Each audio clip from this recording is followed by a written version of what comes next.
Welcome to my channel. Hi guys, how are you doing? I'm heading back to my old area and I just thought I would get a couple of things done. It's 2 o'clock in the afternoon and it's about 20 degrees, 22 degrees, and it's the spring that I've been actually dreaming about and waiting for all this time since December. And so it's a beautiful day, and I thought I would take another walk, a little tour of my old college campus. Now, mind you, this isn't my university campus.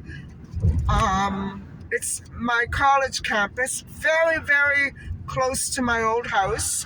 And so I thought it would be a nice day to show you around.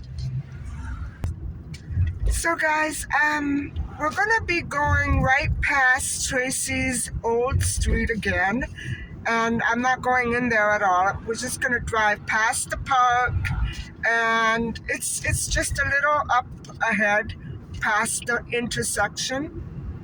And I wanted to let you know that I'm not going to be doing any speaking outside because it's a very windy day, and I don't like talking when there's a big draft. I get very distracted, but I'll show you around, and hopefully we can get a good look at the very nice middle class area where Cecilia Zhang and her family lived.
So, guys, this is virtually the Zhang neighborhood, and I'm not sure what street they were on, but we just passed Cecilia's public school. We're gonna go by again, so she was very close by here, and it's a lovely little old area. It's beautiful here. It's so calm. And it's hard to imagine that something like that could have happened here, but it did.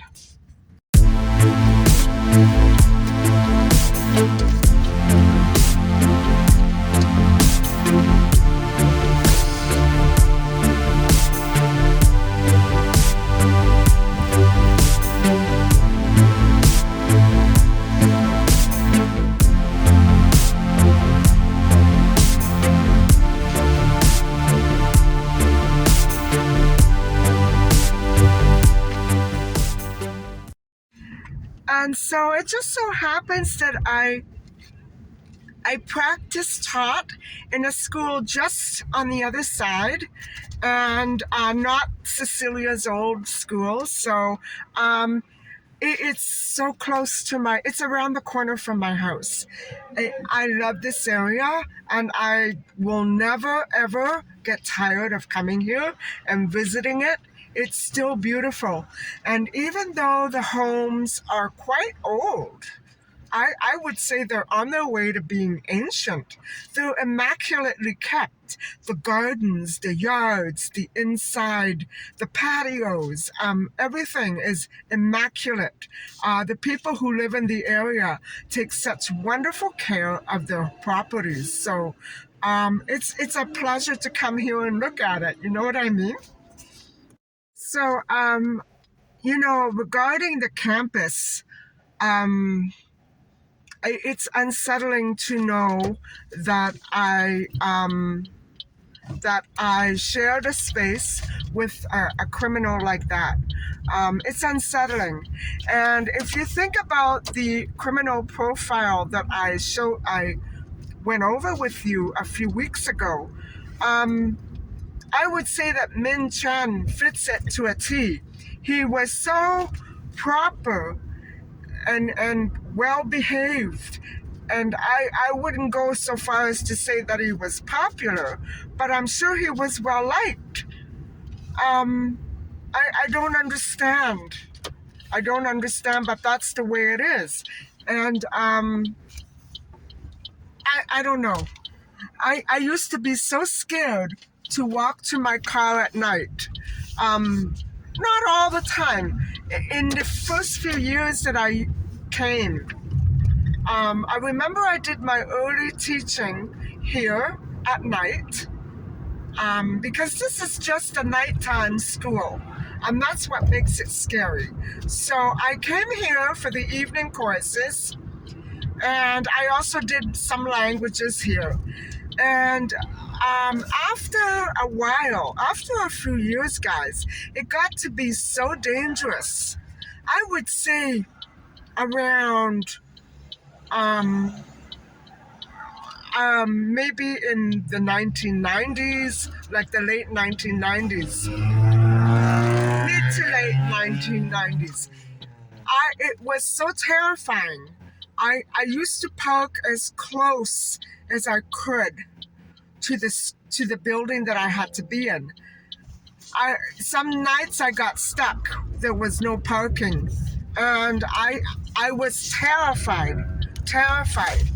And then finally, security used to let me park in the interim parking because I was too scared. I couldn't do it. And I couldn't drop out because I would have lost all my money for nothing, for being too scared to walk to my car at night. I'm pretty sure it's still like that. I couldn't handle it, guys. I was terrified.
Hi, everybody. Um, Welcome back to the discussion. And for tonight, I think I'm going to focus the details that I want to mention away from the storyline and talk a little bit about the situation regarding the international aspects surrounding this case. And since we were on the topic of geography when I showed you around Cecilia's neighborhood, I thought we would just stay on this topic and briefly look at all the things that kind of stick out like sore thumbs. And I think the main idea that I'm trying to drive at is that although it does mimic the actual typical Canadian case of pedophile and child, the attack that would occur against a child by an adult.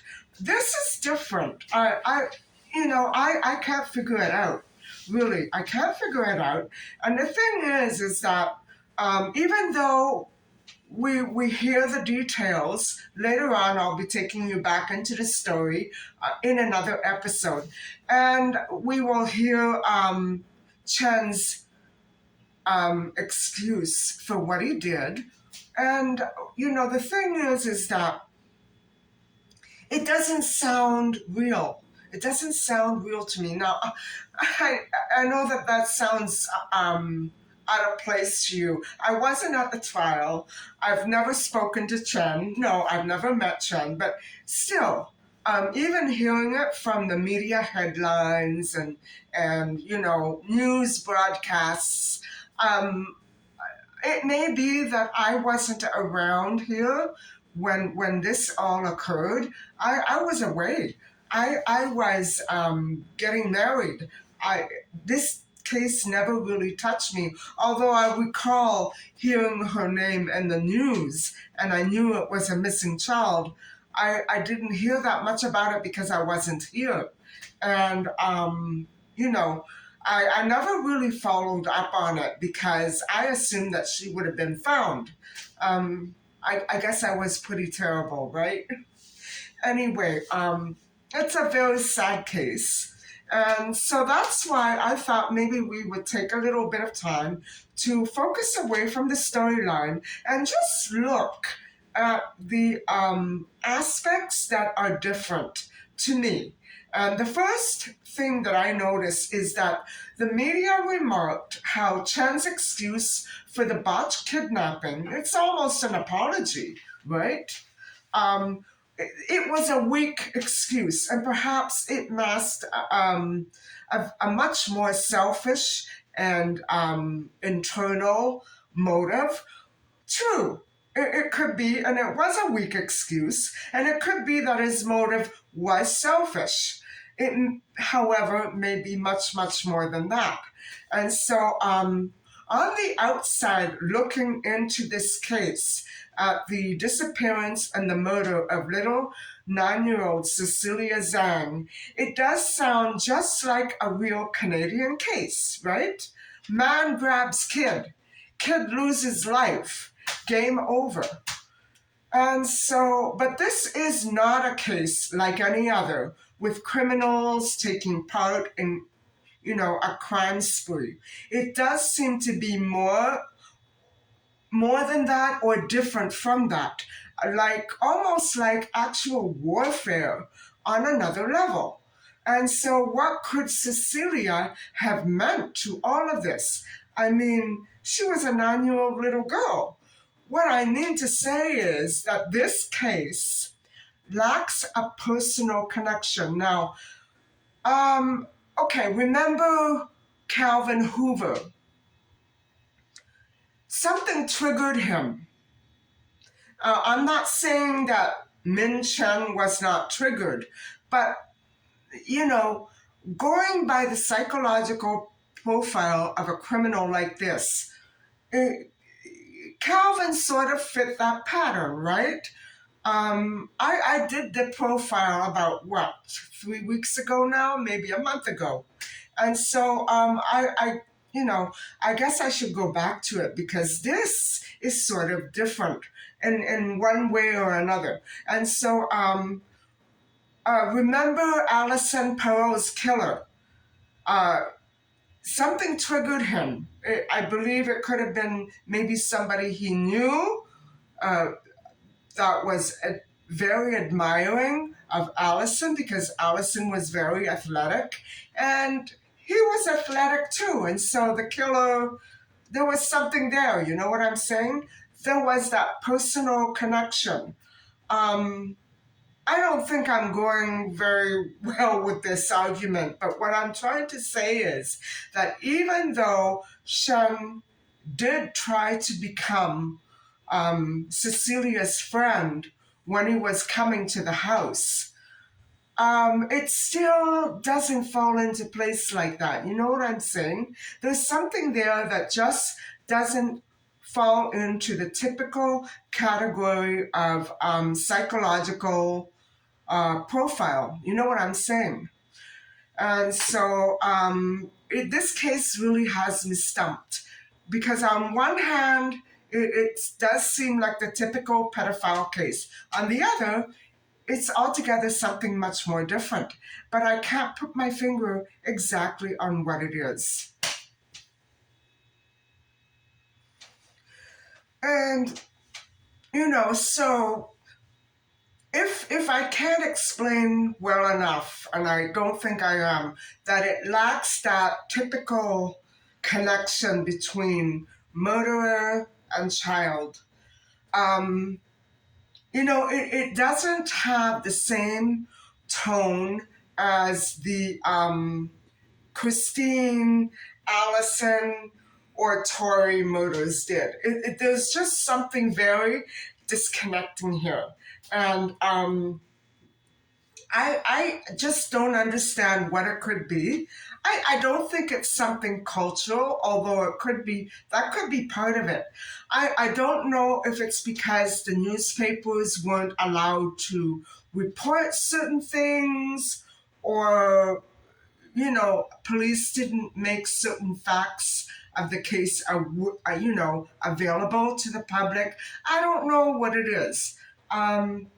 So, the thing is that whether we believe it or not, because nothing will ever be written in stone, there are several curious issues surrounding the birthplace of Cecilia, Jiangsu, China, near the bustling industrial center, Zhangxiangang, China. And I wonder what business Ray, her father, was in, or whether or not he ever had any associations with Chen's family in Shanghai.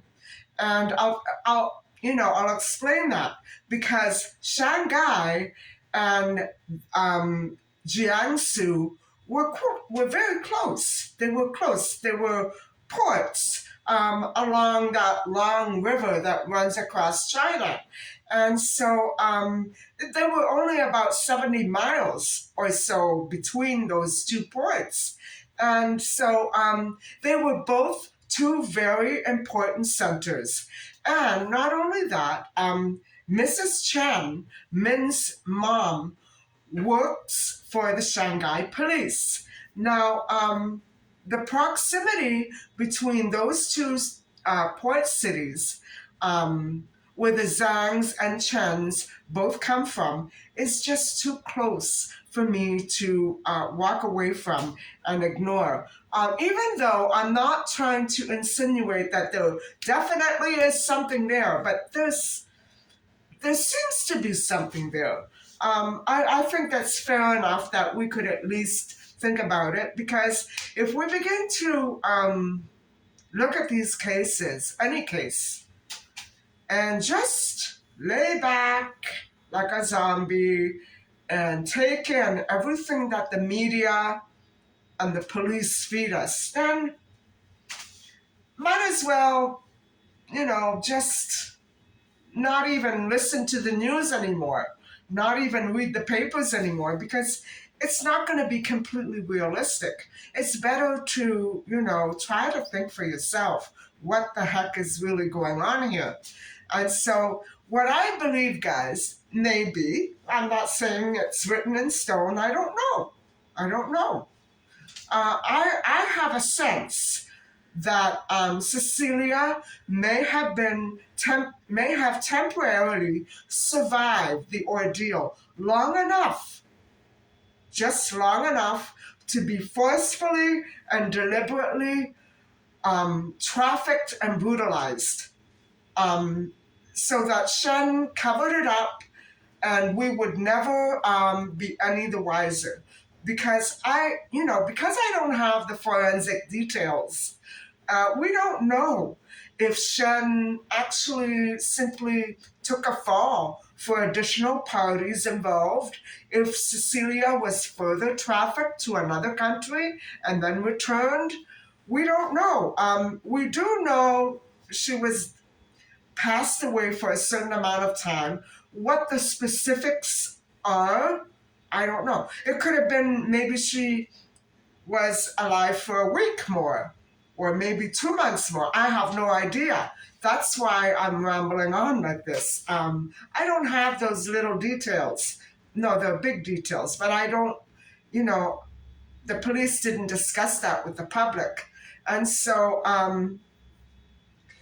for instance, in Christine Jessup's case, she was found 3 months later, and she was brutalized, guys. She was brutalized. She wasn't just dead. She wasn't just passed away.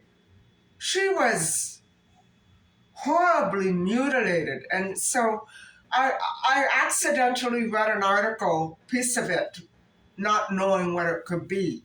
And I'm sorry that I ever, I didn't want to know that. But if we want to know, if we want things to change, we should know, right? We should know the details. And I think that the less that we know, the less inclined change will become. Because I think we need that kind of passion and fury in order to instigate certain types of change. And by going blindly with these, I don't want to call them asinine. I know that Christy Blatchford did a wonderful, amazing job. I loved all of her articles, and I'm so sorry that she's gone. She was the only one I would read. It got to that point because some of these other articles were so corny and idiotic. They couldn't talk much about anything. So they had to make do with what they could. I don't think that that's entirely right. Certain things need to change, and they should change quickly. But so we don't know what the details were. We don't know where Cecilia went, what happened to her. We can imagine. And I'm sure she suffered horribly, guys. She was a little girl who was used to being pampered and catered to. She had two wonderful, loving parents. She must have been the apple of everybody's eye because she was also quite gifted, and so it wouldn't have been something typical for a little girl to expect or go through. And I have the feeling that she could have been used as some sort of political ploy. And so, there are 9 port cities in China, in all of China. And so, as with any, for example, there should be some major rivalry between these port cities. And it's always been like that. If we look at other facts surrounding the abuse of Asian nationals, one fact does stand out more than anything that I can really think of at this time, and that is in regards to human trafficking. China figures high in the trafficking of its very own citizens, where it shouldn't at all, or in any country for that matter. And so that's what I'm trying to say, guys. This student came all the way from China, right there at that college. Did you see how close the house was from the college? Right there. To me, it's a little bit too coincidental, but out of all the people in China that come here to study, no, guys, I don't think so. I think there's something more to it. Maybe people are not aware of it, but I think there's something more to it. That poor innocent little child. What does she have to do with it? And so, also, given Shen's very young age, he's 21. Did you see his face? He's 21.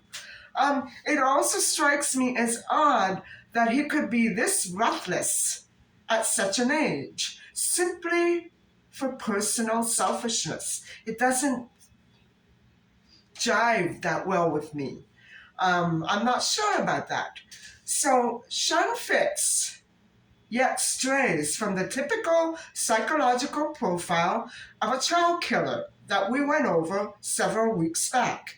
He is socially likable, and he does show conventional and acceptable social behaviors. So what is it about him that is off? His age, of course, is off. Men are usually older than that when they start attacking children. I wouldn't know personally, but that's what I found out when I was researching it. So that's one thing. And also, of course, he's a child abductor. He's a child killer. He is weird. He is off. But it's the case itself that's not like the others. You know what I'm saying?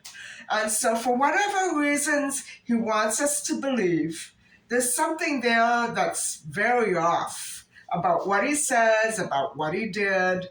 And we will get more into that in the next part of the story.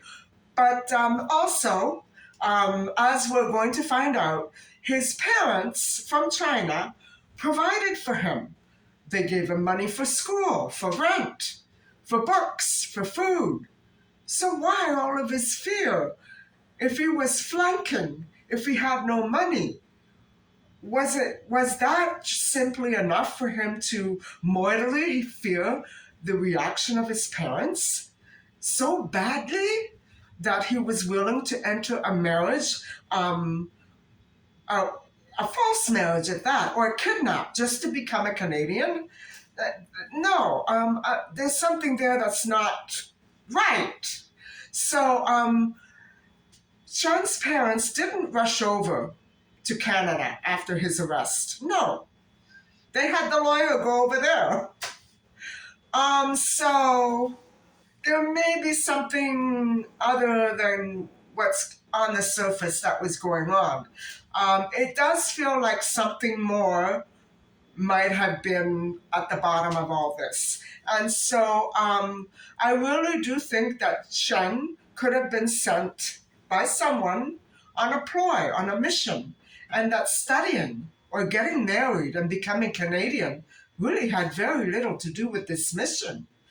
Um, Now, guys, I'm not trying to start a conspiracy theory. I'm just saying that if you look at the case, maybe it's the way that I'm understanding it, it, it strikes me as odd, very odd. And I've done a little reading up on the gangs of Shanghai, and it's ruthless over there. Uh, Here too, all ethnic groups have them. Um, Now, what I'm saying is that people have to strive hard to make a good living and to keep it good. It's easy enough to get there, but then to stay on top is really difficult. And so, it's all about rivalry. And so that's why I think something here is wrong. Something here is way off. Um, a student doesn't come all the way from China to attack a little girl, uh, uh, the paisan that lived just across the water from him. You know what I mean? It's not. It doesn't sound real to me. It can't be a coincidence to me. And the thing is, until 1993, a year before Cecilia's birth, Zhangs was a small village. This is very close to, it's in Jiangsu, where the Zhangs originally came from. And so it was just a small village. It had a few fields, some fish farms, and a tiny fishing port. And in 1993, that area began to become declared as an experimental industrial zone. And it immediately opened up to international trade right then and there. And of course, it put all the other ports at odds. And so it was an industrial zone. It was an international trade port, and now it's one of the fastest growing major cities worldwide. And so it has a very high expectancy and per capita income. Uh, I can't say the name. This place, this region, Suchaus. Okay, I'm trying. Suchaus compares to a moderately developed country, making it a very highly developed and prosperous Chinese city um, all around. So it's strange to me that such a tiny village or insignificant it's more rural than it is urban. Such recently insignificant region could become so explosive. So what I'm saying is, guys, that this is I'm just scratching the surface. This can lead to any kind of conclusions. I don't know if anybody's ever investigated this. I'm not sure. But it really does seem to me that there were some bad feelings between these ports. And I've studied history in port cities, and so I know that across Europe, it happened all the time. There was a lot of war, there was a lot of fighting, arguing, and rivalry, and this and that, and politics, and oh. So that's what happens in port cities. And I'm just wondering if maybe something didn't happen that it could have struck a nerve somewhere. And with Chen's mom being a police officer or involved with the police there as a line of work, um, you know, I don't want to say that it really is the connection, but I don't know. It seems to me difficult to believe that there couldn't be a connection, but I don't know. I'm just talking. So what I'm saying is, politics and place and location and ethics and ethnicity all play part in all of this. And I think somehow or another, um, if I think if I'm thinking along the right way, Cecilia was used as a pawn, and I'm trying to figure out how Min Chen fit into all this. Um, he was a good 11 years older than her. I'm not saying that he was a child, but he wasn't very experienced in life, was he? I don't know. So what I'm saying is that this is a very intriguing case. It's not simply this and this. It's more than what meets the eye. It's more than what comes to the surface. And that's all I'm going to say about it because I can't prove anything. I just know that it's different from the other cases. And so I would imagine it was a very high profile case. And, I feel creeped out that I came and went about my business so obliviously that year with this crap going on. I'm so glad that I didn't know. It would have given me the creeps. It would have made my life so much worse. And so I'm actually relieved that I didn't find out. But I knew that there was a missing child, Cecilia, and that's why I was researching these things. I heard about so many missing child cases, and I never really followed up on them. One year leads to another, and you never really follow these cases along. So, anyway, guys, it is a very sad case, very needless and tragic. And so, I'm just so sorry that he was able to get into the house. And it was a beautiful area, wasn't it? Um, and it still feels so peaceful and calm there. Um, and you know what, guys? There's a fire hall right at the tip of that street. It's weird. I can't believe it. I can't believe it.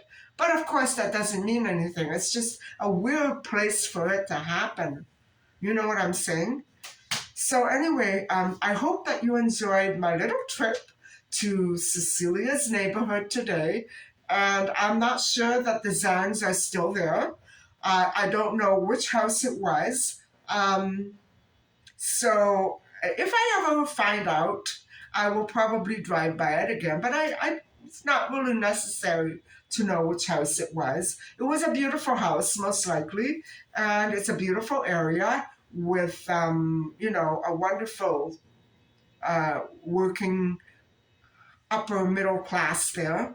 It's beautiful, and I'm glad that I took that drive because I knew it was right there. I just didn't know if it was north, south, east, west, but I knew it was right around there. So, anyway, thank you so much for watching.